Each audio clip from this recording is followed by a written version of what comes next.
Welcome to this new episode of Your Next Trade. Code today, they manipulated Bitcoin. So we had another week of risk off where across asset classes we went down.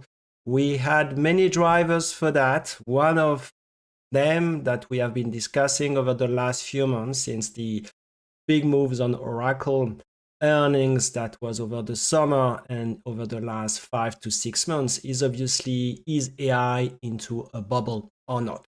Okay, so that's the question one for the market. If you look at the earnings growth over the last 2 to 3 years, if you look at how stocks have been behaving, 80% of all the growth is coming from AI. So we are AI dependent. So this is the first concern. The second concern is about the Fed. Is the Fed gonna be cutting rates in December? Third one is tariffs. Are we gonna have tariffs reversal decided in the US, and that could come into something around December? And as well as we're gonna see at the end of this session, it's about the Japanese yen and how Japan is doing a big fiscal stimulus, weakening the Japanese yen, and that has effect across asset classes. But let's start with obviously what happened with Bitcoin, starting with this interesting chart of Bitcoin, which is in two parts. The first part is the Bitcoin price since 2017 roughly, and we went from 1,000 something into above 125,000 just a few weeks ago, and now we are back below 85,000. On the bottom, at the bottom of this chart, what you can see is the drawdown of the Bitcoin, meaning each time when it comes from the all-time highs by how much it has been coming down. And as you can see, twice over the last 8 years, it has been coming down by roughly 70 to 80%. So far, this sell-off has been around 35%. What has been striking for me is we have seen over the last 2 to 3 days, people that have been pushing Bitcoins higher, saying that they manipulated Bitcoin, that they being people that have been pushing Bitcoin lower. To me, there is nothing like they in the market. If you're wrong, if your positioning is wrong, if your risk management is wrong, don't blame the other, don't blame the day. This is all about you. If you look at what we have been discussing, is we have seen first the sell-off of insiders, of long-term holders of Bitcoin, and that was around 110, 100 to 105. So that was the really another good sign when you get long-term holders that have been selling. We have seen as well that since the creation of ETFs around Bitcoin, so from start of 2024, roughly Bitcoin has been going from 40,000 to 130,000. So huge move. But what is important to say is actually the VWAP, or the average price of Bitcoin holders since the creation of ETF, is roughly around 88,000 to 89,000. In other words, any investors that have joined the crypto to the ETFs is now down 5 to 10% in his holding. So that is quite striking to say, this is an asset that is was supposed to be doing pretty well in those periods, but actually underperformed quite massively the overall market. If you look year to date, that has been really an underperforming asset. But really, to me, what is important, each time that you see people on social media, and here we are talking on CNBC even, that are saying that they manipulated Bitcoin, it's really a huge red flag. There is nothing like they manipulated. On Thursday, for example, I had a bad day. Okay, so I was long a stock that I should not be long. My risk management was not that great. Did I say it's about they? No, there is no they. It's about me. It's about my risk management. So let's look about, what have been the year-to-date asset performance. We are still doing pretty well for stocks. We are talking double digit for the S&P at 12%, 15% for the Nasdaq. Europe is up. We are talking Japan really strong as well. Looking at currencies, the picture is pretty much the same. We are talking about US dollar weak on the year. Crypto, we are talking 10% to 20% down on the year, and gold very, very strong. Week to date, so this is the picture. As you can see, the light blue, this is a risk off. We are talking 2% for the S&P, same for Europe at 3%. Japan is down 3%.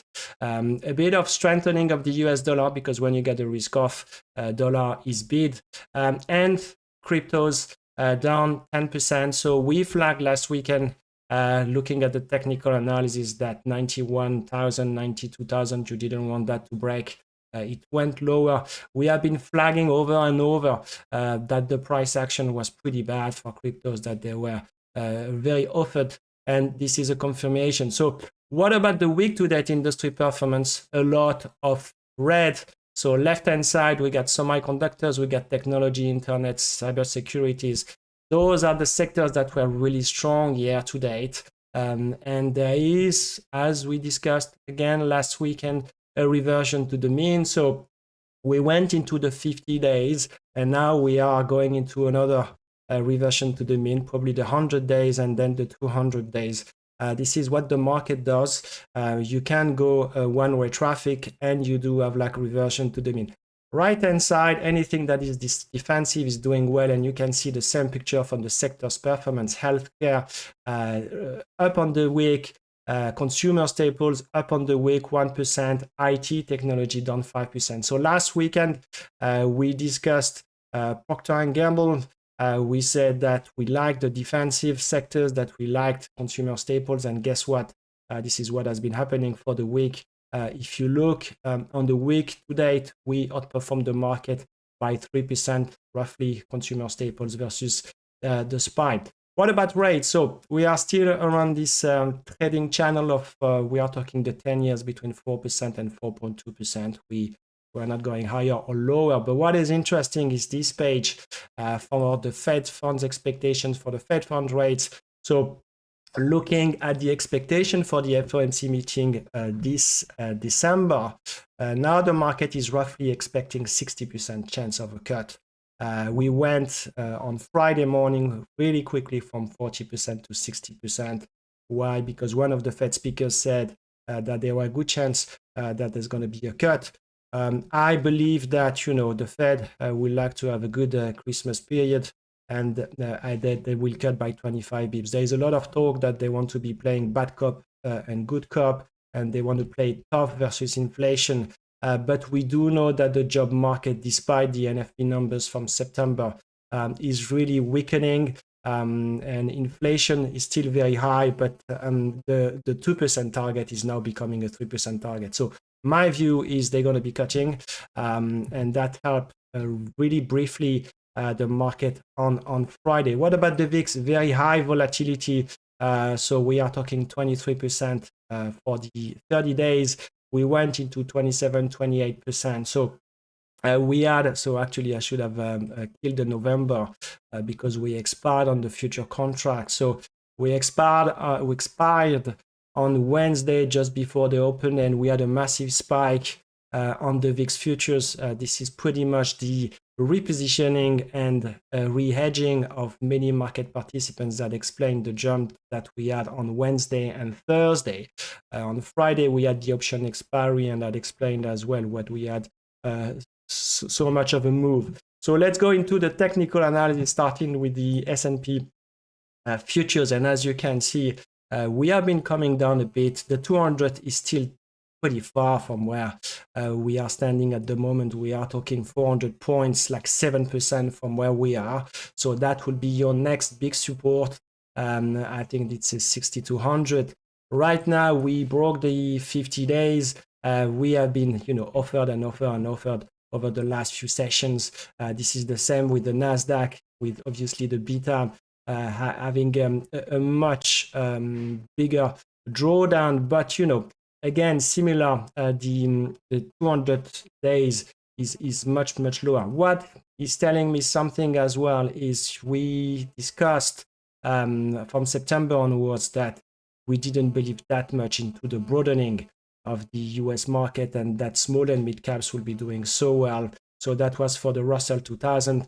And yes, they have been toppish, and they are not doing much better than the overall market. So this is pretty much the same price action across stocks. I want to discuss dollar yen. What we have here is 156. I'm going to be talking a bit more at the end of this session, but really, as an investor, this is a space that is really important. We have a new government, they're going to do a stimulus, but let's talk about it later. Looking at Bitcoin, 84,000 right now on a Saturday morning. It feels to me like we did the halfway between the 91,000 and the 75,000 that I mentioned. We're gonna have a bit of a relief here because we are a bit overextended on the selling. We saw as well some ETF outflows. So we saw a peak in ETFs over the last month or so. So I don't think that we're gonna have new money coming soon into that space. I think at least for the retail. Two charts that are pretty much the same. First one is semiconductors with the Philadelphia SOX index. As you can see, we had this massive move since tariff. So this is your one-way traffic, really huge trend. It's hard to go and for forever. So that means we broke that level. That was the same here. This is the 50 days. We had a bit of a rejection on the way down. So my view is we might be trading sideways now from that level. So we are talking about a range of probably 15-20%. But overall, that doesn't mean this is the end of the world, but this is the same as the other chart. Reversion to the mean means a 15% downside. Similar to the fabulous 7, this is the same. Really, the charts are exactly the same. So don't think that you are doing alpha when you are just doing beta, meaning that you're just carrying the systematic risk of the market. When we do alpha, this is when we do, for example, Procter & Gamble versus the overall market. Otherwise, you just long or short the market. And finally, two ones. NVIDIA, obviously, we had the earnings on Wednesday after the close. You see this big move that we had on Thursday. So we literally opened at the top and closed at the lows. Really, really big moves. We are talking from 197 to 180. So huge move on the day with as well big volume. But actually, as you can see on Friday, because of expiry, the volumes were even bigger. I don't think, again, this is the end of the world for NVIDIA. As we're going to see later, very often this is what happened during the earnings. And finally, Oracle, really interesting to me because we discussed in September a lot about, if that was really for Oracle, the new business model. And we said that there were many red flags. Now we are back into below the 200 days moving average, and actually we are back into the support. So I will say based on the volume, you still get this gap here, but I think most of the moves here should have been done. I'm not going to be taking any position, so don't blame me. It's just that I feel like many hedges through the CDS market and some others were using and are using Oracle as the way to hedge themselves from AI. I'm not sure that there is going to be more flow into that space. So let's go now into what happened for the week. So starting with the chart of the S&P futures over the last few sessions. So we were doing very well until 3 p.m.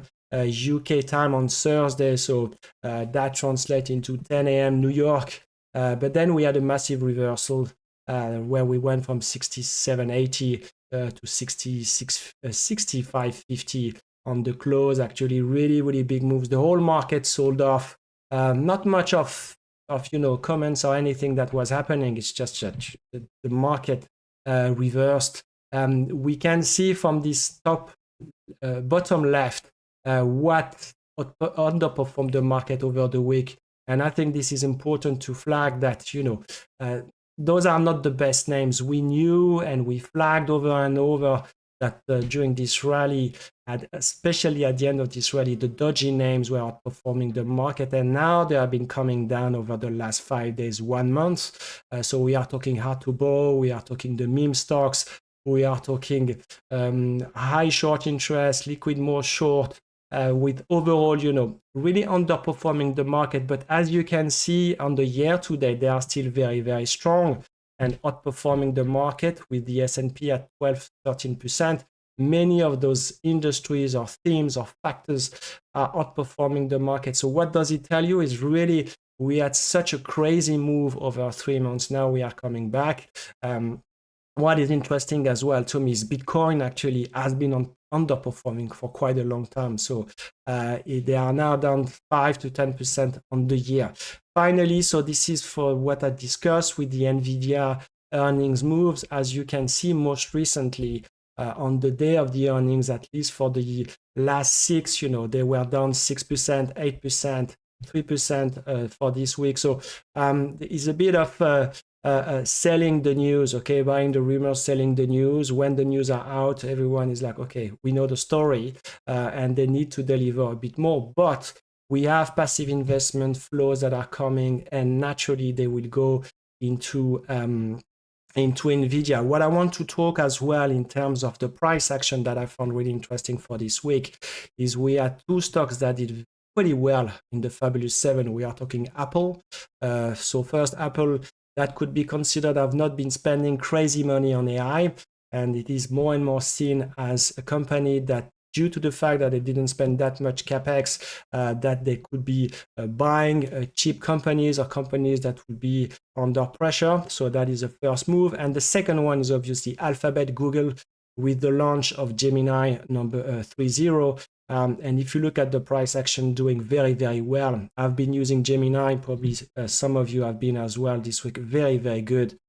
So it's really seen these days at the big, as one of the biggest winners in the AI space. So that doesn't mean that everything into AI needs to go down the toilet. I think it's more like we had until 4 to 5 weeks ago, buying everything that was AI without trying to generate alpha. And now the market, because there is pain, is trying to think and what could be the outperformance. As for us as traders, as I said, either you are beta, so that means you are directional, and this is about being long and short. But to me, if you want to work in the industry, there is a lot of about generating alpha. This is really the hardest part, and this is where really you're gonna be adding value. So for this week, we had a bit of NFP's numbers. So that was from Thursday as well, where actually the creation for the September was around 150,000, better than expectation. So this is a good thing. But this is 2 months ago. We do know that the job market has been deteriorating. And as I said, or I didn't say actually, we have the Ukraine-Russia, so a lot of talks, and I want to go into the next catalyst. So there is a bit of a deadline coming from the US about Ukraine, Russia. So that would be for this Thursday. That is one to watch, because obviously that has implication of what Europe will be doing. Europe is trying to back up Ukraine. Ukraine doesn't want to give up. That is not, I'm just a trader, but that means we will see more headlines going into this week. What about this week? This is the Thanksgiving on Thursday. So for all my American viewers, have a good Thanksgiving, have a good time with the family. So that would be, the market would be closed on Thursday and only be half a session in the US. So that will be for a London time, closing at 6 p.m. and 1 p.m. New York. In terms of drivers, of catalysts, we do have like some macro numbers. We're going to have the retail sales, home prices, but this is coming from the macro data backlog. So that will be for September. So again, we are talking old numbers, 2 to 3 months, and the market is kind of, it does not that we don't care, but it's almost that. It's too old to be relevant. We're going to have some earnings as well, some interesting ones. We are talking Deere, for example. On Wednesday, we're going to have Dell as well on Tuesday, which is important for the AI and the infrastructure. What I want to be flagging as well is how on Thursday we get the Japanese CPI and the retail sales. As I discussed some few minutes ago, is we had a new government in Japan. We do know that they're going to be doing that they just signed a huge fiscal stimulus. We are talking more than 100 billion. And what is interesting is we have seen rates, yields going up in Japan. We are talking 10 years, 30 years. And in the meantime, the currency, the Japanese yen, has been weakening. So if you look at this bottom right chart, on the left-hand side, you do have like the dollar yen. And on the right-hand side, you do have like the differential of rates between the US 10 years and the Japanese 10 years. As you can see, most recently, the differential of rates, there has been a divergence between the rates and the dollar yen. So the yen has been weakening despite rates going higher. So in other words, this is most of the time what you will see in the emerging markets. We are talking Turkey some years ago, where you increase rates hoping that it's going to be helping the currency, but actually everyone is looking at your currency like toilet paper, and selling the currency. So this is really one to look at, because as you can see, this massive divergence that started around July of this year, where the odds of the new prime minister were on the way up. Why this is important, because that has implication for the other asset classes, that has implication for yields, for FX, and as well for stocks. So really a space to be looking at. Last year I made really good money being long Japanese yen, actually, when it was around 168.80. So this is a space that I'll be looking at. We do know there are more and more talks of FX intervention, but really for you and for me, this is a space to look at. What about, a bit of dodgy data and how the SPY S&P has been doing around the Thanksgiving season? Most of the time, if you look at the Friday close to the Wednesday close, we have been doing pretty well. If you look at the week of Thanksgiving, we do pretty well, 0.8, 0.4. But I remember, those Thanksgiving week that were not so great. Actually, I remember this 2021 Friday where we went down by 2%. So as always, we are talking about putting the odds in your favor, 80, 90%, it's going to be fine. And 10% of the time, it's not going to be fine. Color for the S&P, expectations are for plus minus 1.8% as a move for this week. So not many macro data, not many data. We're gonna have Thanksgiving, but what we experienced this week is actually the liquidity. And if you look at the market depths, if you've been trying S&P futures, Nasdaq futures, as always, when the market is moving that much, there is a drying up of the depth of the futures. That was the case. I don't think it's going to be getting better due to Thanksgiving. So be careful on the moves. And this is why as well we are seeing extended moves versus what we see usually. So if you like what you saw today, first you can put a comment, you can put a like. You can join us on the trading community, which is on Discord. We get more and more people, more active people. So thanks to all of you. It's nice to see this trading community growing. If you want to go into more advanced, we get 30 channels beyond the paywall. We got as well the 4x4 video series, which is giving you an investment process like we do in the hedge fund, like we do in prop trading, and as well the mentoring, which is 101 sessions. We normally do 12 sessions over Zoom, around 60 to 90 minutes, where we help you building an investment process, how to learn through the different steps of investing. So this is it for me for this week. Have a good trading week. Bye-bye.